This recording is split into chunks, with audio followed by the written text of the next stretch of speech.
Welcome back to the Fantasy Hockey Podcast, Week 17 preview. Does it feel like Week 17? Because it really doesn't for me. I don't know what week I'm going to stop saying that, but it does not feel like Week 17. There's a few away from the playoffs. I know. We're so close. So close. And there's a lot of things to go over. This is one of the best weeks in a long time, in my opinion, for suggestions, both long-term and for just short-term in terms of schedule. It was really easy for me to make this script. I feel really good about the people I'm about to recommend to you. I am sure I'm going to hate it, but I haven't looked yet. I mean, probably. Honestly, I've kind of come to terms with the fact that you just don't really like my suggestions very much, and that's okay. You know what? Half the time I don't like mine disagree. Either. That is true. Yeah, that is true. So we had a great sit start Saturday. Thank you to everyone who joined in on that. If you haven't before, be sure to pay attention on Saturdays or on heavy game slate days. We tend to do live streams on YouTube to help you set lines or answer any of your fantasy hockey questions. We do hundreds of questions, all rapid fire and with a lot of thought put into them. Like that one time that we suggested to bench Petrie and he got 4 assists. A lot of thought went into that, and it was all for nothing. But normally, we give good suggestions. So let's start off first with this week review, get into the episode, and let's start week review. And I'll start off with the first bit here, which is Tomas Hertl, out for the season with a torn ACL and MCL. So pretty much the Sharks are out for the season. Yeah. I don't know what else he can do there. It looks like Barclay Goodrow is top line center now, which is, whoo boy, that's not supposed to happen. Remember when we were talking a few episodes ago about who had the worst top line center in the league? I think that is now officially San Jose. Oh yeah, without a doubt. Not even close. It's crazy. I mean, the Sharks are in maybe one of the worst spots I've ever seen a team in. It's not good. It's really bad. You have terrible contracts, aging players, no first round pick when you're sucking this year. It's all really bad. Apparently, Erik Karlsson is checked out. I think every player on that team is checked out at this point. Martin Jones isn't even worth a bag of pucks. They are in a world of trouble. I don't know. They're so confusing still, this team. I mean, I think that there is... one thing I'll do here, too, is just address this, because I know we'll get a lot of questions on this, and we have, is what do we think about the Sharks going forward? My take is I'm extremely, extremely low on the Sharks going forward. The only player I like is Evander Kane, and that's for peripherals. I'm not even counting the point upside. Timo Meier as well for the peripherals, but I am low on all of them from a points perspective. They're already not scoring goals. They now have no center depth. I just don't see... George Thornton can barely keep up. I don't see how this team is doing anything from a fantasy perspective. Just play Burns 40 minutes a night. That's fine with me. Yeah, and then his injured shoulder will barely pepper shots on that. It'll flutter. Okay. My first one is a little lighter than that. That felt like a dark start to this week review, or week preview, rather. I know. I hyped everyone up, and then I went real dark. Yeah. So I'll go lighter. Igor Shesterkin is already trying for goals because I guess why not? It's just he attempted 2 in the Detroit game, which is his 4th start ever. I feel like one of them may have actually gone in had it not been taken out of the air, but the other one was not and probably would have been late.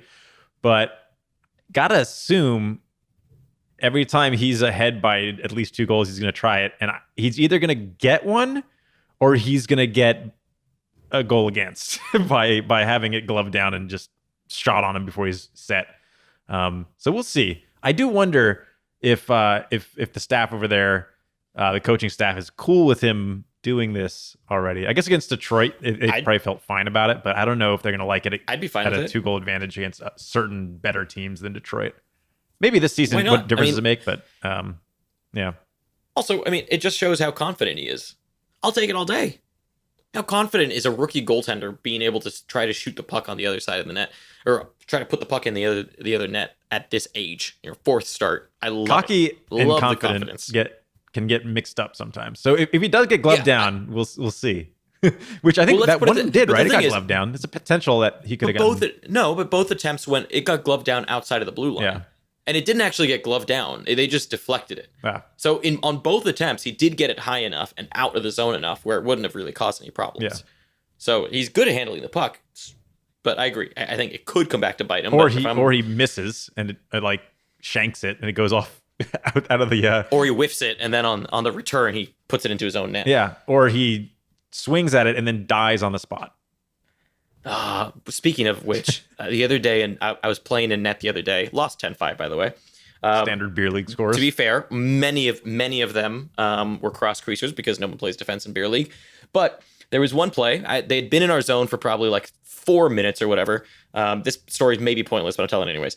And I'm never a lazy goaltender in terms of like when someone dumps it in, I just kind of go to the other post. I always watch it go all the way around. I'm not lazy. This time I was so tired, I decided to be lazy. So I it's coming down. Someone dumps it in. I'm like, I'm gonna catch a breath here. I'm gonna go to the other post and wait for it to go around. I do that, and the puck just doesn't come. And I'm like, where's the puck? And I just feel something hit my skate, and it's the puck. It went off the boards, off my skate, and into the net. I was so mad. Yeah, it was not a nice feeling. I felt like Martin Brodeur. It was terrible. Anyways, with My Chemical Romance being back in business now, I guess I could kind of keep it down and dark here. So my second piece of news, aside from my own sad piece of news, is Kotkaniemi was sent down to the AHL. So I think that is a shame. Habs have. It is, but at the same time, it's a good thing for Kotkaniemi. He can play, 20 plus minutes down there now. I also that think means it Nick Suzuki signifies essentially that. just jumped over him. Yes, absolutely. And I also think that this is the Habs signaling that they probably are going to make a little bit of a playoff push here. And yeah, I don't know what it means really. I think that also from the perspective of Dynasty, I wouldn't worry too much. They have really good center depth. And so I think right now when you look at it, they're playing really well, they're winning games, and so you want your best players on the ice. And I think for Kotkaniemi right now, he would be playing low minutes. You're forcing him in a position that he isn't ready for. Better just send him down, help Laval with the playoffs push as well, and get a lot of minutes down there and grow as a player. And he'll be ready next year. I have no doubt. I've really liked what I've seen from Kotkaniemi. This doesn't change, in my opinion, his trajectory going forward. All right, back to lighter stuff again. Ovi passed Messier for 8th in all-time career goals for, or goals, I guess. Vancouver great, Messier. What? Vancouver great, Mark Messier. It's just set the world on fire while you're at it. But it's. I think at this point, Gretzky is even rooting for Ovi to make a to the top of the list here. I don't know the actual number off he is from Gretzky. I think it's like 200. So it's pretty far out there, but not totally unattainable, depending on how many more seasons Ovi plays in the league and can keep this up. Yeah. Yeah, there were some good articles about what it would take for him to get there, and it's not that unreasonable, to be honest. I mean, he would have to play till he's like these 39 at least, I think, which is. I think I saw something like 38. The thing is, he needs to be able to score around 40 goals for like 3 or 4 more years, and then it gets easier. The problem is when you start to assume like, okay, at 38 he's gonna be able to score for 30 something right. Because he evens it out. He needs to be top heavy in these next few years, and then can slowly. I feel like just given Ovi's kind of disposition, that he might play seasons he would have otherwise not played to try to get the record. Like where he would be in retirement time, he's like 20 goals away and Yagering it, I mean, I already think he's better than Gretzky goal scoring, but that might be a discussion for another day. Definitely. Otherwise, we're going to be here all day. Yeah. Okay, my last one here is the Riddick stick flip in the win versus... I loved it. Edmonton. I knew you'd love it. I mean, it's funny because most goaltenders... I think he might be the most charismatic goaltender on the ice. Not even Fleury gets that animated over wins. Like, yeah, Fleury has personality and laughs and some stuff on the ice, but I mean, we've seen Riddick get really mad. We've seen him get like super happy and flip his stick and like stare the guy down. Like and then we have Binnington on the other hand, who's literally a robot. Yeah, that man is not doesn't human. react to anything. He's not. Well, Merzlikins also had like when he won his first game, the jumping into I think it was Foligno's arms or something. That was but I feel like that's a little. Merzlikins definitely probably has a little bit of a shout there too, but I think Riddick is just something special. I loved that celebration. It was fantastic. And the Battle of Alberta, in my opinion, and I don't really think there's even a debate about this, has got to be the best rivalry in the NHL right now. Yep.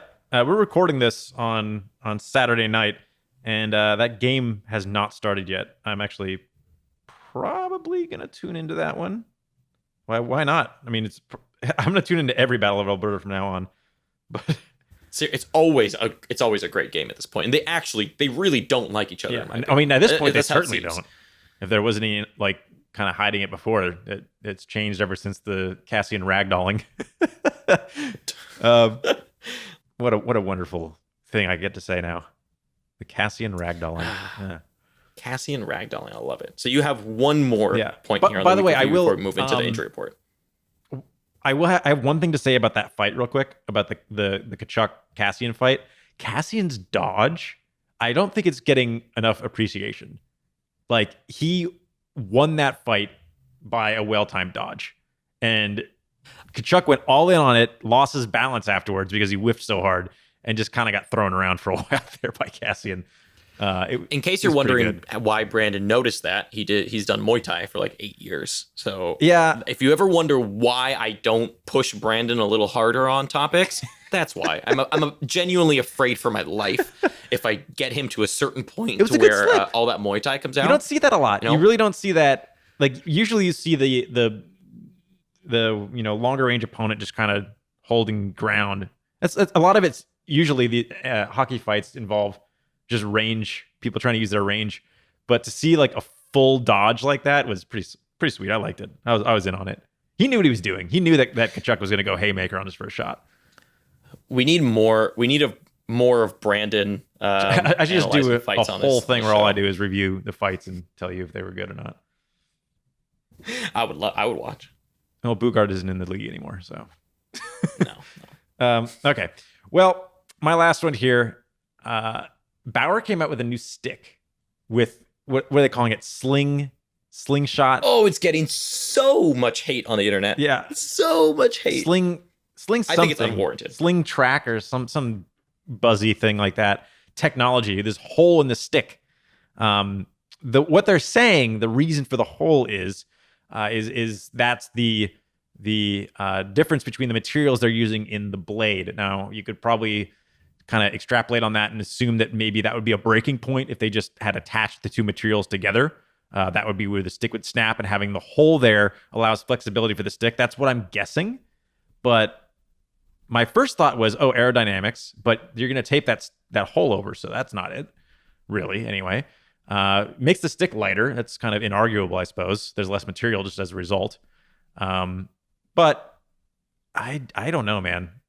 It's a neat idea, but I still think that might be a weak point in the stick. I still think that we're going to see those sticks break more often than a traditional stick because it's lacking the rigidity, the support in the middle of the stick. I could be wrong, but it just apparently, according to them, although they don't break in the blade all that much, do they? Usually they'd break in the shaft regardless. So yeah, which they also did a lot of improvements to the shaft as well. Yeah, which is really interesting. They did a 5-sided thing instead of 4.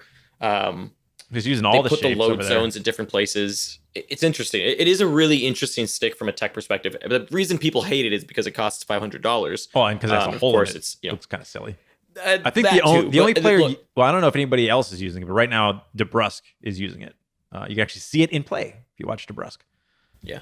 Well, he tapes over the hole. So he tapes over most of the hole. You can see part of it. Yes. I think that what people tend to forget with tech sometimes, I feel like, especially expensive tech, is that tech is expensive at first and there's early adopters. Then it eventually will trickle down to you. Yeah, you'll get your 5-sided shaft. Right? Yeah, you'll get your 5-sided shaft eventually. You were waiting for that one. I mean, it would just sat there. You were waiting.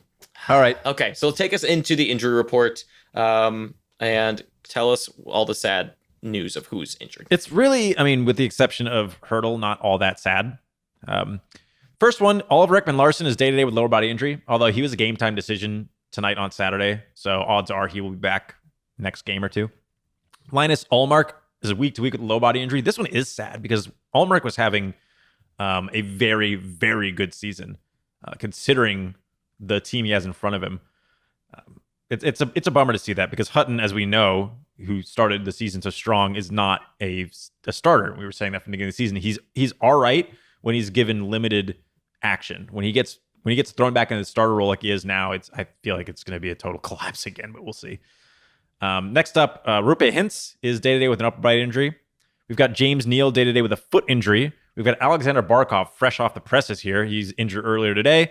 Day-to-day with a lower body injury. Apparently, it's supposed to be short-term, but we'll see. Drew Doughty is day-to-day with an undisclosed injury, but the fact that he was at like a 430 game played streak makes me very worried about what that means. And the fact that it's undisclosed makes me even more worried, but I'm trying not to think about it too much and hope that it really is just something minor, but I don't know. I'm worried about that one.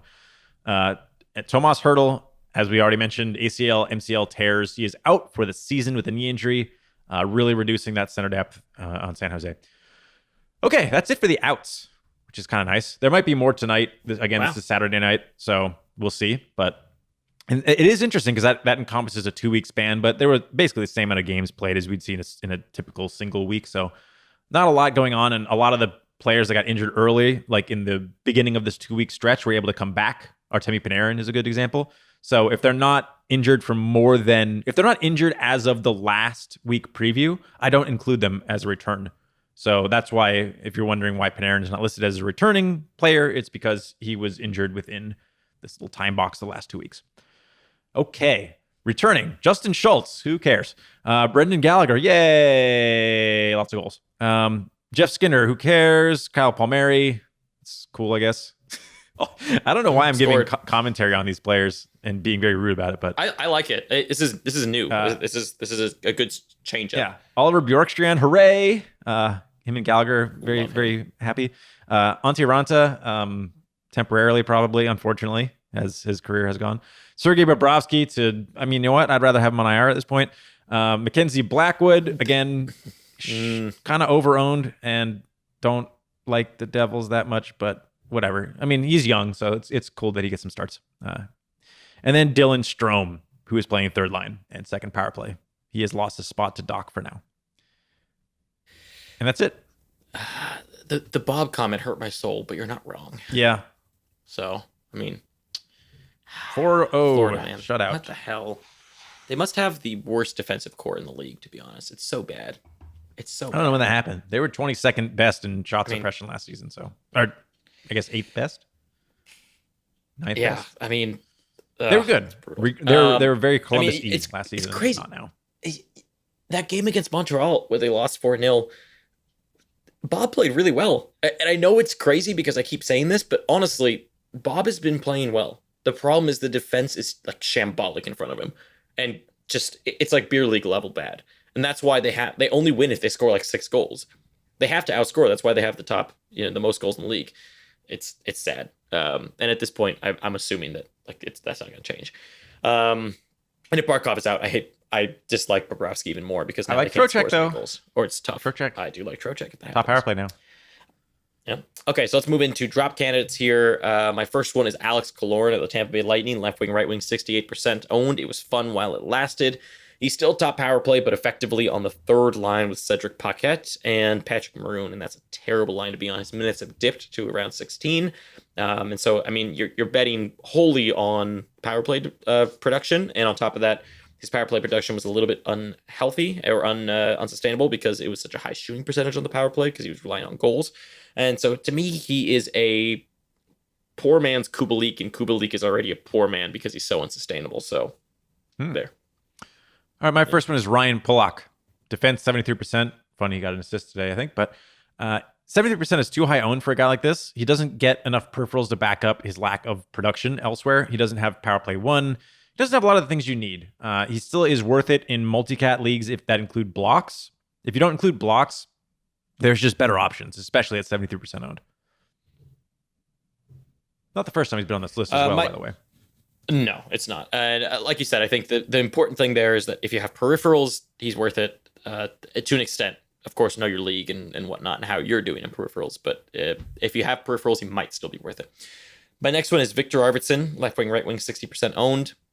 Second line, second power play, and they're doing a little bit less of a split on the power play thing over the last 3 games than they have all season. So he's not benefiting there. And at this point, Arvidsson to me is just replacement level. Like he's not. He's on that very fine line of like kind of worth owning, but at the same time, he just gives you so many goose eggs and it just so many bad performances that it's not worth it. Yep. To me, in most leagues, I absolutely see Victor Arvidsson as a streamer being more valuable than Victor Arvidsson now. Yep.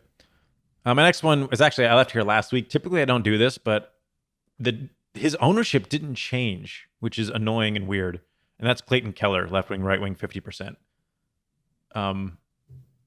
There's no good news for Clayton Keller. There's no good news in the short term. There's no good news in the long term, unless like the best news for him comes next season if Taylor Hall doesn't stick around. So he's gone. Forget it. And even then, that's bad for him. I mean, there's no good news for Clayton Keller right now. None. Okay, my last one here is a defenseman, Ivan Provorov, 81% owned, top pairing, but second power play, which you might be surprised to hear, but if you go look at Frozen Pool, he is second power play. He's worth it in a Cats league, especially with blocks, obviously. In our league, he's 91st ranked, so he's worth it in a Cats league with blocks, but when you look at a points league or a points heavy league or points only league, that kind of thing, he should not be owned. Yep. Absolutely shouldn't be owned. And 81% indicates that he is owned in those types of leagues.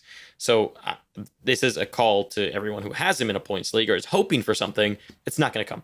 It's not there. He's one of those players that if you're in a points league and you don't have super deep benches and he's your fourth of four defensemen, he's the type of guy I would drop for an extra skater and just have a missing fourth defenseman in points leagues. Yeah. I agree. Okay. My last one here. This is not a great week to do this, although I feel like our other options on the same team that are lower owned are better. And that's Capo Caco. Right wing, 30%. I was surprised to see him still 30% owned. He's been doing nothing for a long time. A long time. I mean, sir, Martin Jones is 56%. Yeah, but he's a goalie. I mean, I feel like goalies and defensemen always wind up higher owned than they should be. But Caco's a forward. Like, why is he still 30%? It's so easy to find replacements for forwards. But I don't know. I don't know. I would drop Kako too. I think that, and I have some Rangers to suggest, or at least one Ranger that I would much rather have to Kako, and it's most likely available for you. So we'll talk about that on short-term targets. We have the same one. Let's move into long-term targets. We probably have the same one. My first one should be obvious. Oliver Bjorkstrand. I mean, I tweeted this, but I'm going to say it again here. If you don't love Oliver Bjorkstrand, I don't know what to tell you. I mean, as a mid-season streamer, doesn't get much better than this. Yep. Sure, his shooting percentage is unsustainable. I'll give him that. That's absolutely true. But at the same time, he is a sniper, and yeah, it'll cool off, but he's a sniper first and foremost and scores goals. Last year, he shot at 14% on the season. That seems reasonable. And this year on the season, sure, he's been unsustainable recently, but on the season, he's at 12%. He's actually lower than last year on a season perspective. His shots are way, way up. He's a shooter as well, first and foremost. And I know a lot of people are saying, oh, well, he needs to get more assists. But at the same time, he did really well last year, in my opinion. Like, just from a overall, I like what he's doing perspective last year. He did really well. And his assist to goal ratio were really low. I mean, he, like we've said before, he is Cam Atkinson. You pick him up for goals and the occasional assists. He's a finisher. He's a sniper first and foremost, and I love him. The fact that he's only 37% by the time you're done talking about him. You know what? The word first, I need to like hammer that into people's heads. The words first and foremost is the most important part of this whole message. Well, but you called him a sniper and a shooter. I would say Ovi's a shooter, Laine's a sniper. You can be both. You kind of, but I mean, Ovi shoots at 10%. No, you can be both. There are very few that do it properly, but and I think Bjorkstrand is one of them. Oh boy. I think he's been labeled that his whole career. I know. I would agree with sniper. I don't know if he's going to keep the volume up, but maybe he will. I mean, no signs of slowing down at this point. From a per 60 perspective, he was fantastic last year as well. Mm-hmm. He did it every time you mention per 60. It just makes me so happy that I still have Max Pacioretty on my team. I know. God, he's good this season, man. So, anyways, the fact that he's only 37% owned is preposterous to me. I thought he'd be much higher by now. Yep. My first one is Joel Armia, right wing, 23%. He has dropped in Yep, had him as percentage. well. I don't know why. Why? I'm assuming most of you are in shots and hits leagues, standard Yahoo leagues. With points in a points league, I kind of get it, but 23% still seems low. He still has a decent amount of value even in points leagues. His floor is high because of his peripherals, unless you just don't count them. But in most leagues, I don't. He feels like he should be owned in the majority of leagues. Yep, agreed. I had him as well, like I said. And along those same lines, actually, I wanted to recommend Nick Suzuki. Ooh. Center, right wing, 11% owned. He's a little bit of a sleeper here, especially in deeper leagues. Top line, virtually, 5-on-5 with Armia and Kovalchuk. And he's actually playing on what's the top power play right now. And he's been producing points, and he's been getting way more minutes. And like we said at the beginning of the show, he's kind of jumped Kotkaniemi, and he's been really taking advantage of it. So I actually really like Suzuki as a potential long-term target here. It seems like he's going to be up with the glove. He's passes the eye test spectacularly. He looks fantastic, and he's clicking really well with that line. And I remember when Yep. Ooh, I'll be right back. that is your food. You go get your food. I'll finish this. But I remember we were talking at one point about what the lines were going to be, and it was announced that it was going to be Armia, Suzuki, and Kovalchuk. And I told Brandon I love that line. I think that line is going to be fantastic. And so far that line has been fantastic. And even from a Corsi 4 percentage perspective, they're really good. In the last game, they had a 65% Corsi 4 percentage, which is fantastic. So they're clicking really well. They look really good, and especially in deeper leagues where 11% players matter, especially point getters are harder to get at that point, especially power play point getters. I think Nick Suzuki could be a real gem there that you can pick up, especially when there's a good schedule. And he's a guy who you might be able to sit on for a little bit and see what happens. But I overall like Nick Suzuki a lot. Yeah. So Brandon, I have to or grab. Pho. I mean, that was the doorman calling up, so I'm gonna have to grab the dude at Yeah. the door in a second. So we just cut this part out. Okay. Um, Or we can leave it in. Everyone can know you ordered pho. I did. God, I'm so excited. If you're not okay, if you've never lived in New York, not from New York, I guess Toronto as well, probably ordering food is a normal thing. Like, oh yeah, constantly it's not some from yeah, like people- actual restaurants, not like pizza. when I moved to New York, and I was still like I would talking to my friends in like California and be like, oh yeah, I'm just gonna like order food real quick. They'd be like, wow, so fancy. I'm like, no, it's like it's just normal. There's nothing fancy about it. I actually feel worse when I just order food. You know what? I'm gonna move on to my next one, do my last one while you wait for your food. Sure. So so Ryan Nugent-Hopkins is my last one. 77% owned. I know normally I would never talk about a guy that's highly owned when it comes to long-term targets, center, left wing. But the thing is that as we get closer to the trade deadline here, Nugent-Hopkins is an interesting target and a guy that I could also see people trying to flip. And to me, he's the real deal here. That line is crushing it. And actually, in the last 3 games, has gotten the most deployment from a percentage perspective, even over the McDavid lines that they've been trying out. So minutes are going way, way up for Nugent-Hopkins. He's up above 20 over the last 4 games. He's into the 22 minutes recently. He's getting tons and tons of power play time. He actually got double shifted recently on the power play. And so we're seeing Nugent-Hopkins play really well right now. And of course, there's always a fear that they break up the Draisaitl line, right? They move Draisaitl back up with McDavid. But in the meantime, right now, while Nugent-Hopkins is having so much success on that line with Yamamoto and Draisaitl, I don't see this slowing down. And I'm not against you trying to go get Nugent-Hopkins if the price is right, or accepting, right? If you're in a trade where someone just says, oh, well, let me throw in Nugent-Hopkins. I'm not against actually saying, yeah, that's fine, and give me Nugent-Hopkins on the side there. Because some people may be thinking that this is all a flash in the pan, that Nugent-Hopkins is going to slow down. But I do like what he's doing. All right, I've got 2 more. This guy is still not Okay. arrived at my door yet, so I must be lost in the elevator or something. I love this back saga of him being lost in your building, which is very confusing, by the way. Yeah, well, he'll figure it out. My next one is Jake Virtanen, right wing, 17%. I'm finally on board. Yeah. You know, his minutes have been slowly climbing throughout the season. He's been very good on a point point of view, while being on the line with Pettersson and Besser, or not Besser, Miller. Unfortunately for Besser, I would love to see him power play 1. I don't know that we ever will, unfortunately, but what he brings from a peripheral standpoint and from an even strength point standpoint gets him just above the kind of mark to me. I would love, again, to see him get a little bit more in the way of power play points, but given what he's doing now, I think it's good enough. And my last one here is Paul Stasny. Center, 21%. With Wild Bill out, he is getting looks between Marchessault and Riley Smith. Just a pretty good spot to be in. He's been pretty good since getting that promotion. Also gives him a bump in power play production. We'll see what happens when Carlson comes back. But in the meantime, I like him. I don't know how Chandler Stevenson is still centering that other line with Pacioretty and Stone, but there's also a possibility it slides in there when we see Carlson come back. Yeah, I like that take. Okay, let me move us into the week preview. I'll talk about the schedule here. So teams with 4 or more games, that's going to be the Rangers, Detroit, Toronto, Minnesota, Anaheim, Boston, Buffalo, Dallas, Colorado, Florida, Los Angeles Kings, and the Winnipeg Jets. And teams with 2 games are going to be Pittsburgh, San Jose, and Washington. And then for the sweet, sweet off nights, which are defined, I actually don't think I've explained this before. Just want to make sure that you understand what our definition of an off night is. Many people just look at Monday, Wednesday, Friday, and Sunday. We actually look at it as teams that play on a night where less than half of the teams play. I hope that makes sense. I think it makes sense.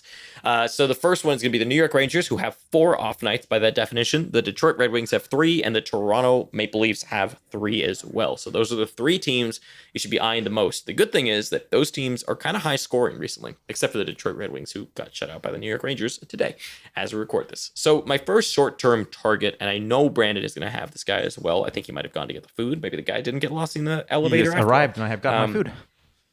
Oh, there you go. You have your food. Congratulations. That saga is now complete. So that second plot to this I get to eat it next. That's the end of the saga.